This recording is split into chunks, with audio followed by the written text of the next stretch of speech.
बिस्मिल्लाहिर्रहमानिर्रहीम। अज़ीज़ तलबा, computer science class 9 में हम लोग आजकल पढ़ रहे हैं यूनिट 1 प्रॉब्लम सॉल्विंग। इस चैप्टर का बेटा आज हमारे पास लेक्चर नंबर 17 है, जिसमें हम कवर करेंगे टेक्स्ट बुक के पेज नंबर 19 to 21, 19 से लेके 21 तक। इस चैप्टर में बेटा हमारे पास आज के लेसन में है एग्जाम्पल्स ऑफ एल्गोरिथम्स और एग्जाम्पल नंबर 5 to 9 आज हम डिस्कस करने जा रहे हैं। तो आइए देखते हैं। Example number 5, display larger one out of 3 given numbers. 3 दिए गए नंबर्स में से सबसे बड़े वाला जो नंबर है वो आपको डिस्प्ले करना है। अब बेटा जैसे एक दफ़ा पहले हमने फ्लो चार्ट में भी इसको अच्छे से डिस्कस किया था कि अगर क्लास में हमारे पास 3 स्टूडेंट्स हैं, हमने उनमें सबसे लार्जर लंबा लड़का अलहदा करना है, तो हम क्या करेंगे? सबसे पहले एक लड़के को बुला के अपने पास खड़ा करें, इसके बाद दूसरे को बुला के इनका कंपटीशन करवाएं, इनमें से जो लंबा है उसे अपने पास रख लें, जो छोटा है उसे वापस भेज दें। उसके बाद तीसरे को बुलाएं और जो मौजूद हमारे पास खड़ा है इन दोनों के दरमियान कंपैरिजन करवाएं, जो लंबा है इसे अपने पास रख लें और दूसरे को वापस भेज दें। एट दी एंड 3 क्या 50 भी हो, तो इस तरह से जब हम करते जाएंगे तो आखिर में हमारे पास जो खड़ा हुआ रह जाएगा वो सबसे लंबा लड़का होगा। तो यहाँ पे भी हमने यही किया, इनपुट करवाए 3 नंबर n0, 1, 2।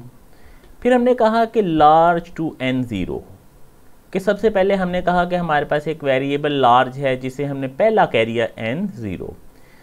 फिर बेटा हमने क्या किया, हमने दूसरे लड़के को बुलाया n1 को और उसका कंपटीशन करवाया लार्ज से, मुकाबला करवाया। अगर तो n1 बड़ा हो गया, यानी दूसरे वाला जो है वो लार्ज से बड़ा है, तो हमने उसे n1 को लार्ज में स्टोर कर लिया और n0 ख़त्म हो गया।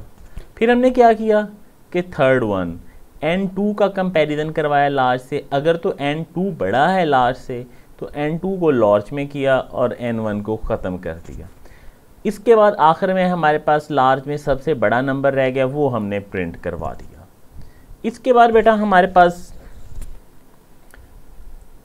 एल्गोरिथम 6 है, assign grades on achieve marks. Marks की बुनियाद पे आपने ग्रेड्स असाइन करने हैं। बेटा ग्रेड हमारे पास होते हैं परसेंटेज की बुनियाद पे, और परसेंटेज होती है obtain marks divided by total marks multiply 100, हासिल करदा नंबर बटा कुल नंबर ज़रब 100।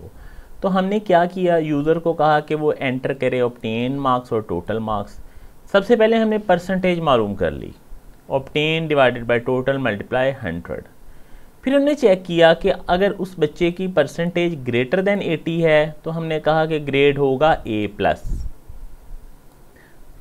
अगर तो ये दुरुस्त है तो आपको याद होगा कि इफ़ एल्स का काम ये था कि इफ़ के बाद वाली कंडीशन दुरुस्त हो तो ये वाला काम होगा, अगर गलत हो तो एल्स में जाएंगे। तो अब अगर तो ये कंडीशन यहीं पे दुरुस्त हो गई तो हम एल्स में नहीं जाएंगे, सीधे बाहर आ जाएंगे और प्रिंट करवाएंगे ग्रेड को। अगर ये कंडीशन गलत है, यानी बच्चे की परसेंटेज 80 से ज़्यादा नहीं है, तो फिर हम एल्स ब्लॉक में आएंगे और फिर चेक करेंगे कि क्या परसेंटेज ग्रेटर देन 70 है। अगर तो है तो ग्रेड को A करेंगे और उसके बाद सीधे हम पहुंच जाएंगे दोबारा आउटपुट पे। अगर ये कंडीशन भी गलत है तो फिर हम क्या करेंगे, एल्स में आएंगे और एक बार फिर उसमें इफ़ लिखा हुआ कि क्या परसेंटेज 60 से ज़्यादा है। अगर है तो ग्रेड B और सीधे नीचे, अदरवाइज़ हम लोग एक बार फिर से इसके एल्स में, और इस तरह से ये बेटा चलते चलते चलते कोई ना कोई ग्रेड ज़रूर असाइन हो जाएगा और वही ग्रेड जो है वो आउटपुट में प्रिंट करवा देंगे। 7 है, find the interest on the amount. बेटा इसमें सिंपल सा आपको फार्मूला मालूम होना चाहिए कि किसी भी रकम पे इंटरेस्ट रेट कैसे मालूम करते हैं। इंटरेस्ट का फार्मूला होता है अमाउंट मल्टीप्लाई रेट। किस शरह से इंटरेस्ट देना है, 7%, 8%, 9% डिवाइडेड बाय 100 मल्टीप्लाई ईयर्स। कितने साल का इंटरेस्ट देना है, 1 साल, 2 साल, 3 साल। तो इस फार्मूले पे अगर आप गौर करें तो इंटरेस्ट के लिए आपको कौन सी कीमतें पता हों तो आप ये इंटरेस्ट निकाल सकते हैं। अमाउंट आपको पता होनी चाहिए, रेट पता होना चाहिए और ईयर्स पता होना चाहिए। तो आपने यही तीन चीज़ें जो है वो डिमांड करनी है कि input numbers, amount, rate and shares. Formula लिखना है, उसके बाद इसका जवाब जो है वो प्रिंट करवा देना है, और that is the end of algorithm.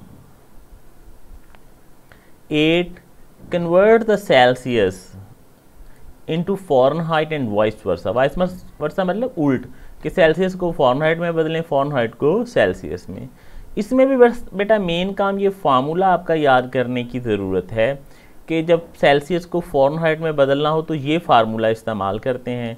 तो इस फार्मूले में क्या कहा जा रहा है कि सेल्सियस की कीमत दें, तो आपने इनपुट नंबर सेल्सियस करवाना है, ये फार्मूला लिख देना है, इसको जो भी जवाब बनेगा वो फ़ारेनहाइट में स्टोर हो जाएगा और उसके बाद हम उसे आउटपुट में प्रिंट करवा देंगे। फिर इसके उल्ट में हम क्या करेंगे, इनपुट द नंबर फ़ारेनहाइट के कोई फ़ारेनहाइट में कीमत दें, उसके लिए ये वाला फार्मूला आपने लिखना है और इसमें हल होगा, जो भी कीमत बनेगी वो सेल्सियस में आ जाएगी और उसे हम आउटपुट में प्रिंट करवा देंगे। ये भी बिल्कुल सादा सा एल्गोरिदम है। इसके बाद है बेटा 9. Display even numbers in the given range. दी गई रेंज के दरमियान में इवन नंबर जो आते हों, यहाँ पे इवन नंबर यूज़र्स के लिए हमने प्रिंट करवाने हैं, लेकिन करवाने एक स्पेसिफिक रेंज में हैं। फॉर एग्ज़ाम्पल यूज़र कहता है 10 से लेके 50 के दरमियान करवा दें, 80 से 120 के दरमियान करवा दें। तो हमने रेंज सबसे पहले यूज़र से ली के बताएं कौन से दो नंबर, फ़र्ज़ करें उसने लिख दिया जनाब के 10 से लेके 20, तो N1 में 10, N2 में 20। हमने कहा कि if N1 is less than N2, क्या 10 छोटा होता है 20 से? यकीनन होता है। शर्त दुरुस्त हुई, कंडीशन ट्रू हुई, तो हम इस स्टेप पे आ गए। यहाँ पे हमने लिखा if N1 mod 2 equals to 0। बेटा ये मॉड के बारे में एक बार आपको पहले भी बताया था कि मॉड का काम होता है रिमाइंडर, बकाया बचने वाली रकम। तो ये क्या करेगा, ये N1 को तकसीम करेगा 2 पे, ऐसे करके 10 तकसीम 2, 2 5 10, बकाया क्या बचा 0। तो इस फंक्शन ने हमें ये जो बकाया बचने वाली रकम देनी है 0, तो हमने कहा कि इसका जो जवाब आया, क्या जवाब आया है 0। क्या इक्वल्स टू है 0 के? यस है। तो हम इस नंबर को N1 को प्रिंट करवा देंगे यूँ। इसके बाद set N1 to N1 plus 1, N1 में 1 का इजाफा करें, N1 हो जाएगा 11। तो इस N1 को अब के बार हमने क्या कर दिया 11, 11 हो गया। एक बार हमने फिर चेक किया कि 11 इज़ लेस दैन 20 है। अब जवाब यस भी हो सकता है और नो भी। तो आपके ख्याल में 11 लेस दैन 20 होता है? यकीनन आप कहेंगे यस। तो अगले स्टेप पे आए, यहाँ पे हमने इस बार क्या किया, N1 यानी 11 को डिवाइड करना है 2 पे, इस तरह से 2 5 10, बाकी क्या बचा 1। तो अब इसका आंसर आएगा 1।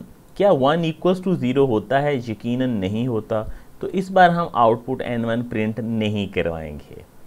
फिर हम अगले स्टेप पे आए, यहाँ पे आके हमने क्या किया, N1 is to N1 plus 1, इसमें एक इजाफा किया और N1 अब के बार हो गया 12।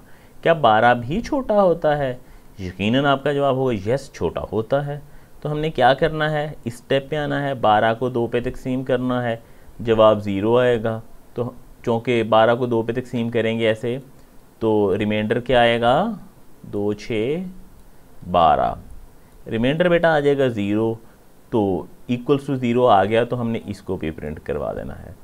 फिर बेटा N1 में 1 का इजाफा करेंगे और N1 हो जाएगा 13। ऐसे 13 को चेक करेंगे, 14 15 16 17 18 19 20 तक ये वाली जो लूप है ना, यहाँ से यहाँ तक चलती रहेगी। जब ये N1 21 हो गया, तो 21 क्या छोटा होता है 20 से? नहीं होता। तो आप फ़ौरन इससे बाहर आ जाएंगे और एंड हो जाएगा। तो इस तरह से 10 12 14 16 18 20 तक प्रिंट होगा और उसके बाद क्लोज़ हो जाएगी लूप, काम ये ख़त्म हो जाएगा। उम्मीद है आप लोगों ने इसे गौर से देखा होगा और समझा होगा।